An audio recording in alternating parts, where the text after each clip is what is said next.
Todavía no usé mi milagro de hoy. Luz, luz. El infierno está encantador esta noche. No, este pibe no anda bien del bocho. El amor del pueblo no se compra. ¿Te lo dan o no? Vos fijate de qué lado de la mecha te encontrás. La cultura de los pueblos elige símbolos. Y si lo despreciás, lo pagás. O en todo caso, te los perdés. Siempre ha pasado que alguien de repente se enoja con la cultura. Como si eso solucionara algo, ¿me entendés? Es como enojarte porque llueve. ¿Vos te crees que va a parar porque te enojaste? Sal, azotea un poquito. Hay parte de nuestra cultura que incomodan. Sobre todo cuando le ponen en la cara a nuestra sociedad parte de esa cultura que no quieren ver. Y de eso no se encarga la cultura con su cara visible. Se encarga la otra, la contracultura. La que proponen quienes desde la sombra de un abajo a veces oscuro traen un montón de cosas para decir. Bueno, te felicito. ¿Cómo explicarle el Indio Solari a alguien que no lo conoce, que no lo ha vivido? Gente de otros países que si le pedís referencia de rock argentino te van a decir Charlie, Fito, Calamaro, Cerati, etc.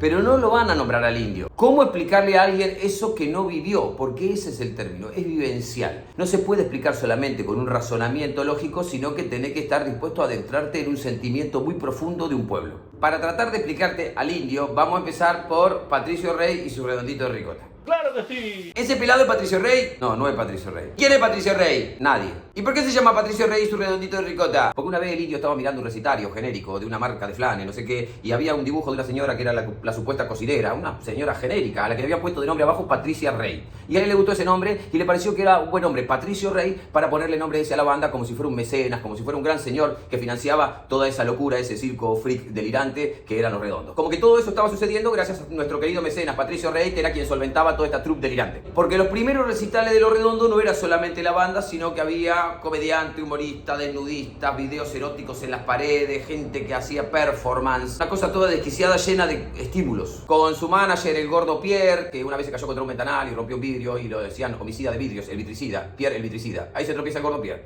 Se resbala el gordo Pierre, rompió el vidrio el gordo Pierre. Pobre gordo. No se lastimó, parece. Y un señor vestido de jeque árabe que repartía unos buñuelitos con ricota adentro. Entonces esos redonditos de ricota, Patricio Rey y su redondito de ricota, y por cosas aleatorias la banda quedó con ese nombre y ya. Tuvo infinidad de formaciones, ahí adentro estuvo Andrés Calamaro, Willy Cruz, Lito Vitale. Alguna vez cantó Luca Prodan ahí también. Amigo. Y tantas otras leyendas que tuvieron a su alrededor. Todos tienen alguna anécdota de ese under con Los Redondos. Charly García se ofreció a producir el primer disco de Los Redondos y le dijeron que no. No querían el condicionamiento de ningún productor, ni siquiera si el productor era Charly García. Tocaban solos, grababan solos, se manejaban solos, no querían ser parte de ninguna discográfica, ni de ninguna empresa, ni bajo la orden de ningún productor, ni con ninguna consigna de marketing. No, papi, no. Y ese hermetismo, ese misterio, era tan real, tan auténtico, era tan poco marketinero que terminó siendo un atractivo. Todo el principio de la discografía de Los Redondos yo lo escuché pirateado. Era imposible conseguir un disco de Los Redondos. Yo era un adolescente más en una ciudad que ahora tiene como 50.000 habitantes, pero cuando yo era chico tenía unos 25.000, de los cuales 12.000, más o menos 15.000 vivirían en la ciudad cabecera donde yo vivía. Y en ese lugar, casi un pueblo, conseguir un disco de Los Redondos, iba a la disquería y le decía al señor Patricio Rey su redondito de ricota, y el tipo me decía, ¿qué es eso? Andá a la Fabripasta a buscar eso. Pero un día el Lechuga, un amigo mío, cae con un disco original de Octubre. ¡Oh! ¡Buenardo! Que nos grabamos todo en cassette, por supuesto. Lo veíamos y no entendíamos nada. ¿Qué mierda es esto? Era feo. Pero no mal hecho, deliberadamente feo. Las caras sufrientes, la atmósfera de apocalipsis. Todo esto hecho por Rocambole, que es un artista plástico, nada de mercadotecnia, ni marketing, ni diseño de lo que la gente se supone que quiere ver. Ese fondo negro, ese contraste, esas letras como soviéticas, la oscuridad de los temas, esa atmósfera de su mundo tenebroso, esa voz cascada que de fondo gritaba ¡Chernobyl, Chernobyl! ¡Vamos, rajemos! La tele le decía Divina TV Führer y le cantaba a la moda de la música diciéndole la gran bestia pop. Entre melodías exóticas y mensajes encriptados, en el medio del trance de escuchar todo eso, de repente te tiraba verdades como trompadas a la cabeza. Nosotros alucinábamos con eso en ese pueblo agropecuario del interior antes de que exista internet, donde todo quedaba más lejos y llegaba más tarde. Y después nos íbamos corriendo la bola y nos íbamos enterando que fulano tenía otro disco más y íbamos a buscarlo. Hasta ahí Sabíamos del indio más o menos por rumores. No le conocíamos la cara. No se podía googlear, loco, no había internet, nada. No salían en la revista, no había carteles de ellos en la calle, no había promociones de discográfica, no firmaban con productora, no tenían videoclips, no sacaban promos, venden sus entradas en lugares alternativos, sus discos se pasan de mano en mano y se piratean, son como en esencia clandestinos. Y así vamos consiguiendo su música, una red real, humana, super viralizada antes que existan las redes sociales o virtuales o lo que quieran.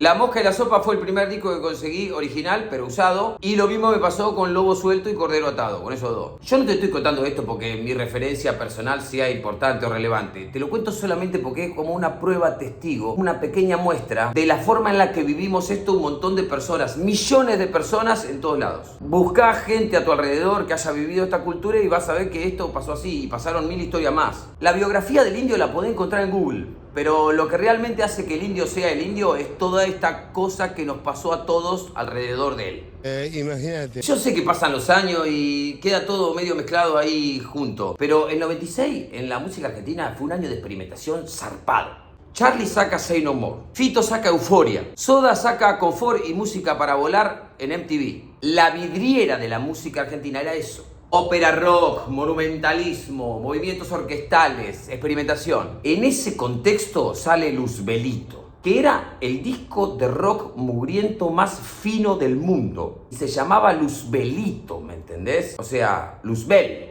el demonio, la realeza infernal, pero tratado como con confianza. Luzbelito. ¿Qué haces, Luzbelito? ¡Aguanta! El primer tema ya te abre las puertas del infierno. Y va abriendo, y es un tema que te va contando a Luzbel en el mismísimo infierno. O sea, no sé si era mejor o peor, pero era todo lo contrario a Mariposa Tecnicolor, ¿me entendés? Luzbelito sabe que su destino es la soledad. Es el demonio, ¿quién va a querer estar con él? Y también que los demás se dan cuenta de la risa que le da. No le importa. Es su destino la soledad. No le importa. Nadie quiere estar con él. Nadie quiere los problemas que trae. Pero la vida sin problemas es matar el tiempo a lo bobo. Corta la bocha. Eran los 90, ¿me entendés? Época de festivales, había plata, fiesta ficticia loca. Los Redondos no iban a festivales. Estaban en contra de eso. Eran otra cosa, no eran esa cultura, eran la contracultura. Y le cantaban a eso, le hacían un rock and roll brilloso para bailar hermoso. Me vine a ver el recital del rock and roll del país. Y miren toda la cacona que juntaron aquí. ¿Será que quieren calentarnos del pavito aún más para gastarla? Verte feliz no es nada, es todo lo que hacemos por ti. Y atrás de eso, el mensaje real, al aguante real, a la gente real. Banderas en tu corazón, yo quiero verlas ondeando, luzca el sol o no. Banderas rojas, banderas negras, de lienzo blanco en tu corazón. Y la realidad, dicha, directo, desde el mismo cantante que te está mirando y que te dice las pelotas el rock and roll del país. Yo sé que no puedo darte algo más que un par de promesas, tics de la revolución, implacable rock and roll. Y eso es lo que tenía para dar, y eso es lo que recibíamos. Y ese diálogo era honesto. Eran los 90, loco, todo lo que habíamos luchado por la libertad, ahora se había convertido casi exclusivamente en libertad de mercado. Tener libertad era tener libertad de comprar. Y para el indio, la libertad no es fantástica, no es tormenta mental que da el prestigio loco. Mi amor, la libertad es fanática. Ha visto tanto hermano muerto, tanto amigo enloquecido, que ya no puede soportar la pendejada de que todo es igual, siempre igual, todo lo mismo. Esta es una frase descomunal. Y así todo, críptico, misterioso, pero a la vez profundísimo. ¿Dónde es el recital de Los Redondos? No sé. ¿Y cómo vamos a saberlo? Ellos se van a encargar de avisarnos. ¿Cómo? Vos confiá. Va a pasar. Y pasaba. Era así. No había conexión de ninguna clase. Apenas alguna gente tenía teléfono de línea en la casa. No lo anunciaban por las radios ni por los medios. Y sin embargo, había un recital, se corría la voz de una manera mágica, misteriosa. Y todos sabíamos dónde era y todos sabíamos dónde se podía conseguir una entrada. La tribu se lo iba contando y en cada pequeña tribu de cada barrio nos íbamos transmitiendo eso. Y eso hacíamos, genuinamente lo hacíamos. Me voy corriendo a ver qué escribe en mi pared la tribu de mi calle. Eso eso. ¡Qué crack eso! Porque te estaban contando, te estaban anoticiando de algo de afuera, pero te estaban contando, te estaban describiendo a vos también. Está hablando de nosotros, está hablando del mundo en el que vivimos. Ahora, por ejemplo, tenemos una guerra en el Golfo, otra guerra más en el Golfo. Pero la primera guerra del Golfo fue allá en el 91, principio del 91. Y fue la primera vez que vimos la guerra en vivo por televisión. Veíamos un noticiero que te mostraba Kuwait, bombas. Después, una publicidad. Después, zapping, una noticia del espectáculo. Después, gente muerta en la guerra. Después, otra publicidad. Y así todo mezclado. Hoy, todas las cámaras enfocan esto, es lo más importante. Mañana no lo enfocan más, no existe más. Ahora, esto que te digo, puede parecer muy trillado, pero en ese momento lo estábamos descubriendo, estaba empezando a pasar. Pasó de moda el Golfo. Como todo, ¿viste vos? Como tanta otra tristeza a la que te acostumbras. Cambia de canal. Publicidad. El bronceador Charlotte te cuida de la radiación. Zapping. Rematan el electro de Elvis al morir. Humo, todo humo. Fíjate de qué lado de la mecha te encontrás. Con tanto humo, el bello, fiero fuego no se ve. Y hay algo en vos que está empezando a asustarte. Los recitales de Los Redondos al principio eran bastante violentos. Todo lo que fuimos alguna vez hemos vivido algunas situaciones. Yo he visto gente acuchillándose al lado mío. Preguntale a tu ricotero de confianza. Alguien de esta tribu tenés cerca y a veces capaz que ni lo sabés. Pero vos que estás mirando, que fuiste, sabés que era ahí una cosa de loco. Si no viste a alguien acuchillado, viste a alguien fajado. Si no viste a alguien tirado en un cordón, reventado. Si no viste a alguien cagando en una lustrina, cualquier cosa así. La policía era particularmente dañina. Época de los Pata Negra. La bonaerense, ¿viste? Cuando se vestían con la camisita celeste y los pantalones azul oscuro. ¡Uy, los Pata Negra! No te hagas el sota conmigo. Nos pechaban con los caballos de la montada, nos pegaban con los bastones, nos encerraban entre vallas muy finitas, un montón de gente, todo pasando así, que vos tenías que ir con la mano levantada así, la entrada arriba y la cabeza para abajo, así, relojeando para no ligarte el bastonazo. Todos nos hemos llevado un moretón en un brazo, un raspón, una caída, una frutilla en la rodilla, un golpe acá, lo que sea. ¿Vamos, rajemos? En el 91, la Federal lo había matado a Walter Bulacio a la salida del recital de Huracán y por eso Los Redondos tuvieron 10 años sin tocar en Capital. Porque lo mató la Federal, pero le echaron la culpa a la banda. Pero si no estaba ni en el recital, estaba afuera, lo agarró la Federal y lo mató. Pero bueno, la banda fue la culpable de la demonizada. Cuando hicieron el recital en Olavarría, nosotros queríamos ir, estábamos ahí en el pueblo, re entusiasmados, chiquitos queríamos ir. ¿Qué vamos ahí? Nos pegaron una patada en el culo a todos, nuestros padres se juntaron a hablar. Ni loco, se van hasta allá, Olavarría, todos menores de edad. Se terminaron suspendiendo los dos recitales al final y yo me acuerdo que estábamos mirando la conferencia de prensa de Los Redondos en televisión. Estábamos todos así. Era la primera vez que veíamos Los Redondos en televisión. Veíamos al indio hablar, o sentado a hablar con un periodista. Nunca habíamos visto eso. Todos, grandes chicos, todos frente al televisor así. Una madre del fondo que gritaba, ¡hay banderas rojas! ¡Son comunistas! Puede ser por la canción. ¿Qué canción? Banderas rojas, banderas negras. ¡Banderas negras tienen! ¡Son anarquistas! ¡Son comunistas y anarquistas! Entre los juicios y los prejuicios y el odio de señoras indignadas, nosotros veíamos a ese señor pelado en la tele que nos hablaba y decía... En vez de bajarles línea a los chicos, escucharlos, porque en sus nervios hay mucha más información del futuro que los tipos de nuestra edad pueden tener para aconsejarlos. A nosotros nos decían todo el tiempo que esa juventud que éramos estaba perdida y que esa violencia que había en la calle lo demostraba. Y de repente aparece este tipo que no nos echa la culpa diciendo que quiere escucharnos. Estaba re loco. Loco bien, pero re loco. Y sí, no era un tipo que esté dentro de los cánones de la normalidad, por suerte. No estaba dentro de las normas establecidas. Estaba por fuera de eso y eso tal vez era la cosa más interesante que tenía. O una de las más interesantes. Otra, no lo encontrábamos nunca en los discos. Nunca estaba Carlos Solari o el Indio Solari o algo, ¿entendés? Mirábamos la contratapa y ¿dónde está? Siempre tenía un seudónimo. Lo Indio Mulinex, Caballo Loco, El Fisgón Ciego, Protoplasman, Monsieur Sandoz. Incluso hay un disco en el que figura como artista invitado. Hacía ir gente, ¿entendés? A Sadaí, a registrar y disculpame, acá tiene un seudónimo. Cuando dice artista invitado en realidad es él.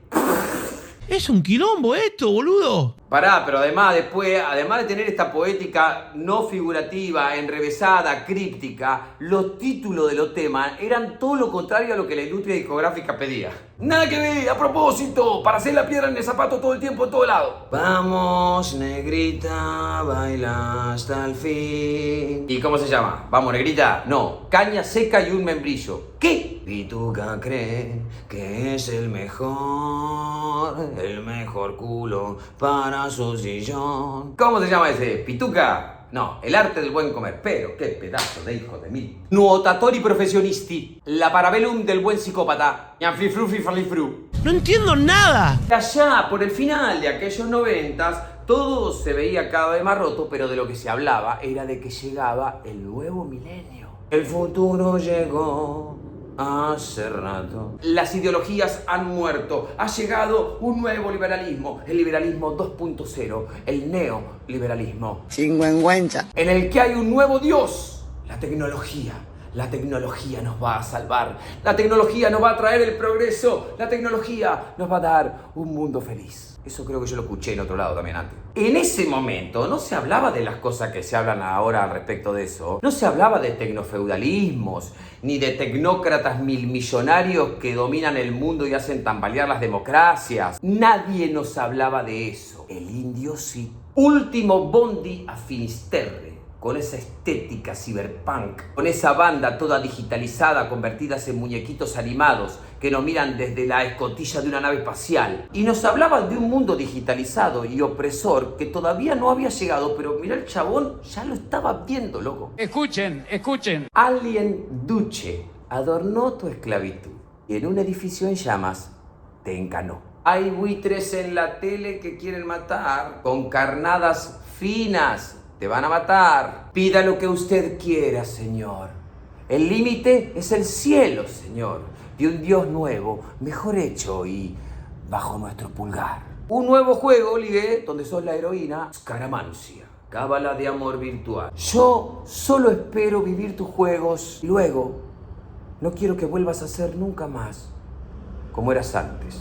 Hoy todos somos gente del pasado. La alucineta es que nadie quiere volver a ser como antes. Amigo. Nuevo milenio, tecnología musical, tecno rock, la época del furor de los samples. Corto un pedacito de una canción con otro pedacito, con otro motivo, con otro pedacito y con todo eso hago una canción nueva. El zoom de los recortes de tema para componer otros. La novedad, la vanguardia, la que viene, la tendencia. Los Redondo combinan ese concepto del sampler con el dios griego de la burla. Momo. Momo Sampler fue el último disco de Los Redondos. El dios de la burla macerado entre las copias y recortes de otros temas para hacer nuevas canciones que te hagan feliz. Además de tu sonrisa, además, sí, de cómo mentís, vas a copiar de este Momo Sampler viejas medicinas para soñar. Eso tuvo que doler.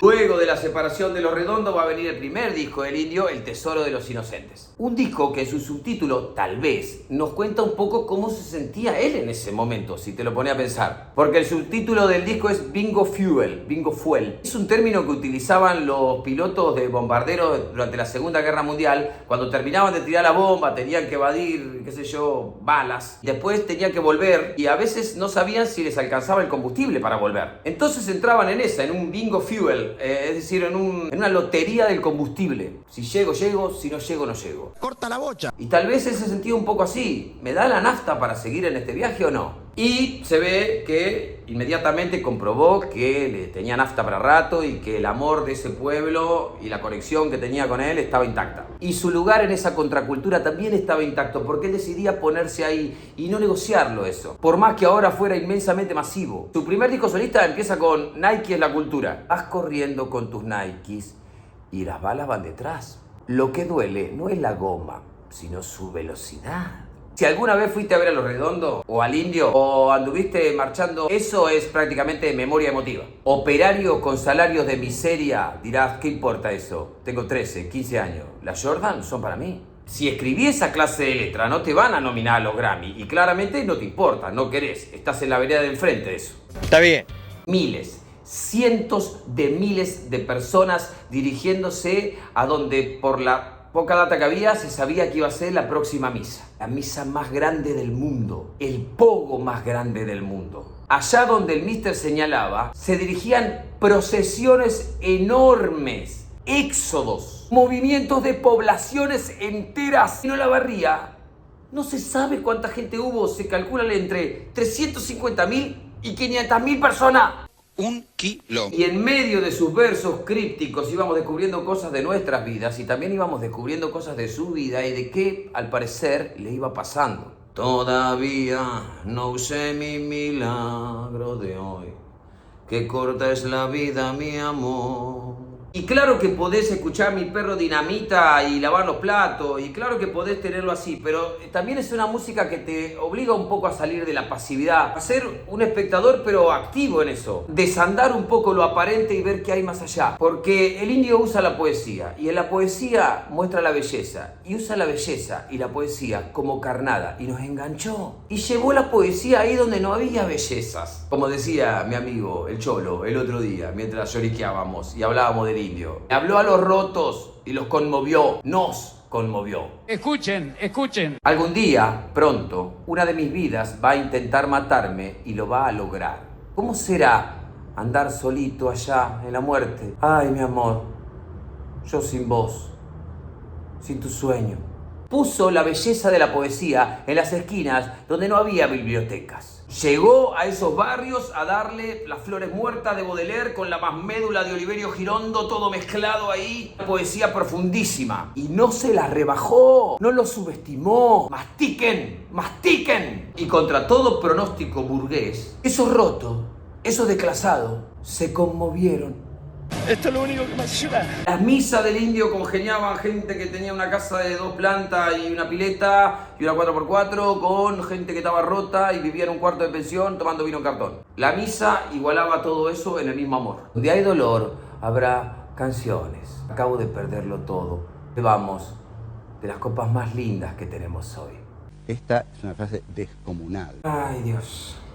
Las despedidas son esos dolores dulces y es hermoso ver cómo algunas cosas nos pueden llevar a esa sensación tan íntima y tan particular de llorar y bailar a la vez. Si no hay amor, que no haya nada entonces, alma mía, no vas a regatear. En este contexto de mierda, donde no hay tiempo para la belleza, donde no hay tiempo para el disfrute, donde todo está negro, donde el mango no alcanza, no hay luces adelante, el loco se va y nos trae otra vez la poesía, toda su poesía. En esta noche oscura, encendió el día en los corazones de un montón de rotos en tiempos macabros.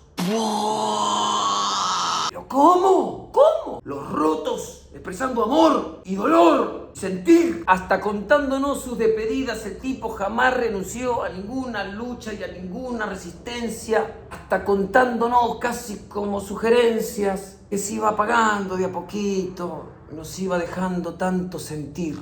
Empiezo por el final, terminaré en el principio. Mis intereses quizá no fueron saludables. Yo ya no puedo cumplir hazañas que prometí, solo seguir cantando. Y es tan extraño y tan difícil, a la vez tan hermoso, percibir que un artista nunca fue nada más que uno de nosotros y que todo esto de algún modo lo hicimos juntos.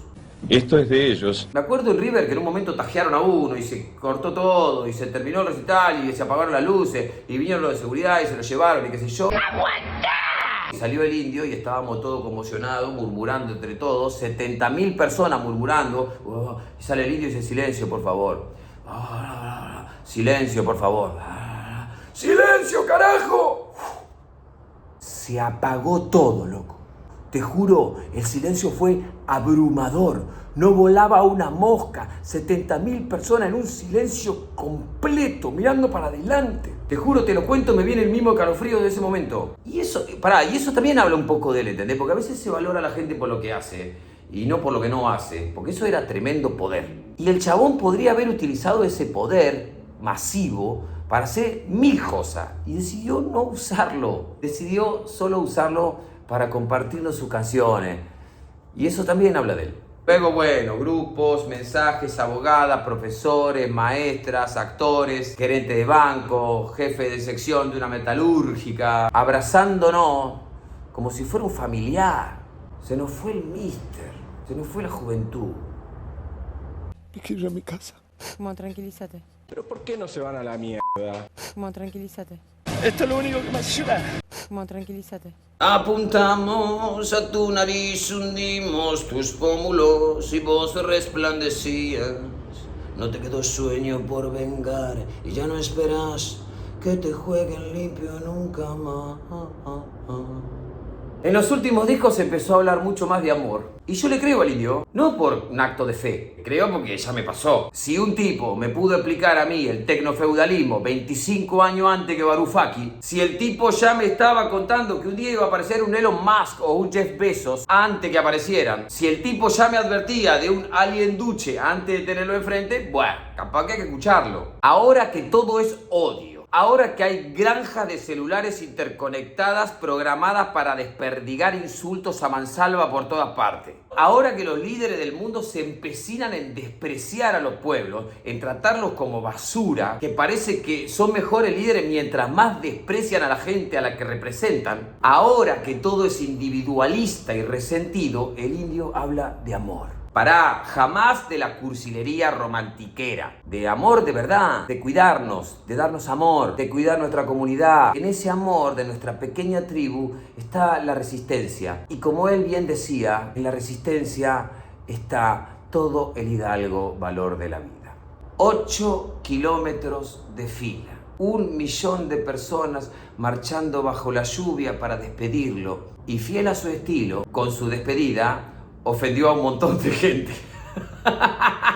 No sé por qué, pero mucha gente se sintió realmente indignada porque el pueblo exprese amor de esa manera tan genuina. No se puede ser más idiota, perdóneme. Sin plantearse nunca nada de por qué le molesta tanto una expresión genuina de un pueblo, ese pueblo al que también pertenecen. A lo que voy. El amor del pueblo no se compra.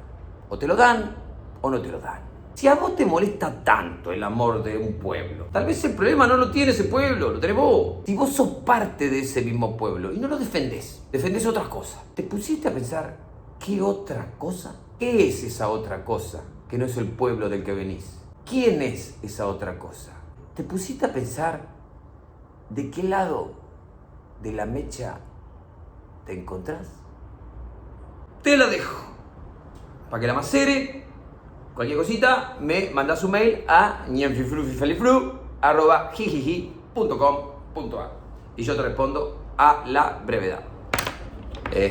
Acordate que el que abandona no tiene premio y a vivir que son 2 días.